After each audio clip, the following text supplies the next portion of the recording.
Alright, so this is fairly simple, probably one of the simplest things I've ever done concerning mounting a speaker. Hey, this obviously has a lip or a flange right there. You're just going to place this on the back of the speaker as such, line it up at the hole. It's perfectly measured, so you can't screw it up in any way. You take the smaller screw that they provide you with, the flathead Phillips. Go ahead and insert that into the 1/4-inch thread pattern on the back there, which is universal for any speaker mount. Any normal set of speaker mounts. So you're just going to screw this guy down.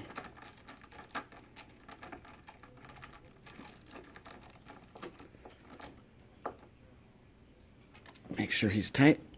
Alright. Number 2. We're just going to open on up our wall bracket. This is what goes onto the wall. The speaker attaches or gets somewhat fastened to. This guy up. Both made of higher quality steel. I imagine the carbon amount is somewhat high compared to other steel you're going to get, but it's pretty simple then to understand. Obviously, if you want them hanging on the wall, you want these downward, so gravity pulls the speaker down as they kind of click in. So it's very simple. It's just going to hook in like that. So with it upside down, it's extremely easy to use with the template. So the template actually tells you which direction to even have it in, this side up, or if you want it sideways, that side, and then other way, obviously, that. Keep in mind, too, the template's easy enough because it's got the entire size of the speaker. You can actually cut this whole part out. I didn't want to because I wanted to leave a little bit of space between my trim on the top of my wall and the actual portion of the ceiling to give it an aesthetically pleasing look, but yeah, it's all figured out for you. Obviously, this is at the correct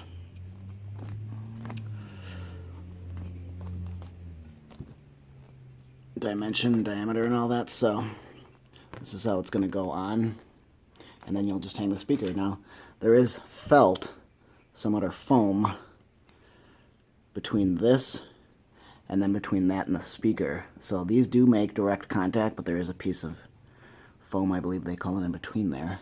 But it sits pretty sturdy. Let me give you a look. So there is one hung up. And I'll be using different speaker wire, of course, and then hiding it at some point. However, yeah, and it sits pretty flush to the wall. You can't really tell that it's definitely tight. I gave it a snug, pulled on it a little bit. Obviously didn't do a pull-up on it or anything, but it's pretty sturdy on there, especially with all 4 screws. Now, I didn't have to use any of the wall anchors, so you might want to use that, depending on your drywall and whatnot. If you've got spackle or plaster, you might have to use those wall anchors. A lot of plaster. I remember the first house I ever lived in, you'll drill into the wall. I was drilling it for blinds, and it'll just fall apart. It'll crumble. So some walls you're going to have to use those walls, those wall anchors. Some of them you're not going to have to.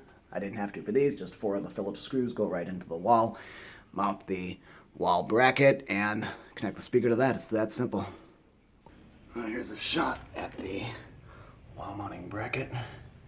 It's pretty simple, and that is extremely sturdy. That's not going anywhere with all 4 screws in there. So once you get it in, it's pretty tight. Leaves a little bit of room from the back. So you could probably run your wiring underneath here with banana plugs, but I don't recommend doing that. Banana plugs. I'd use spades if you're going to do a connection like this with a decent cable. Otherwise, with just bare wire, it's pretty self-explanatory. And bam. So, pretty simple.